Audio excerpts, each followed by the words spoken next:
Hello guys, welcome to Isha YouTube channel. మీకు ఈ video నచ్చితే కానీ ప్లీజ్ ఫ్రెండ్స్ లైక్ చేయండి, షేర్ చేయండి, సబ్స్క్రైబ్ చేయండి, కమెంట్ మాత్రం తప్పకుండా చేయండి. నిన్న రాము ప్రియ వీళ్ళిద్దరి మధ్యలో గొడవ గురించి మాట్లాడుకుందాం.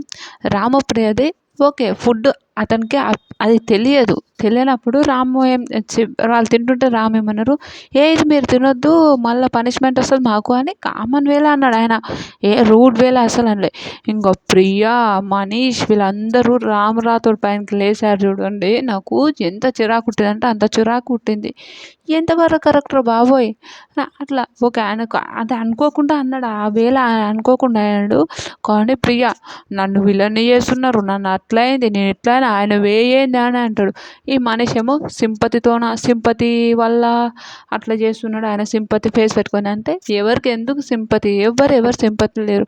ఇంకా వీళ్ళే సెలబ్రిటీసే కామన్ మ్యాన్స్ అయిపోయినారు. వీళ్ళే ఒక రూడ్గా ప్రవర్తిస్తున్నారు కామన్ మ్యాన్స్ అయితే. నాకైతే అస్సలు ఘోరం అనిపించింది. నిన్న చాలా ఓవర్ చేసింది. నాకైతే ప్రియ అయితే చాలా ఓవర్ చేసింది అనిపించింది.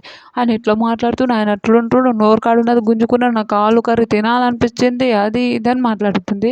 ఓకే, ఆలు కర్రీ తినాలనిపించింది ఓకే, కానీ ఆయన చెప్తాడు పాపం తింటున్న ఒక అతను ఆయన లేచి పోయి ఆడ నిజంగా చాలా బాధ అనిపించింది. తింటున్న ఆయన లేచి ఆయన పొయ్యి ప్రియా సారీ అని ఎంగిల్ చేతను పోవడం అయితే ఎంతవరకు పాపం అనిపించింది. ఏంద్ర బాబు, ఆయనకు తినాలి అని కూడా అనిపించలేదు రాము రాథోడ్కి.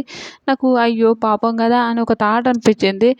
నిజంగా చాలా బాధ అనిపించింది. మీకేమనిపించిందో కూడా ప్లీజ్ కమెంట్ చేయండి. నాకైతే అయ్యో రాము రాథోడ్ చాలా పాపం అనే ఒక థాట్ అనిపించింది. చెప్తున్నా, అట్లా ఎవ్వరు ఉండొద్దని అనుకుంటున్నాను. మీకు వీడియో నచ్చితే లైక్ చేయండి, షేర్ చేయండి, సబ్స్క్రైబ్ చేయండి, కమెంట్ మాత్రం తప్పకుండా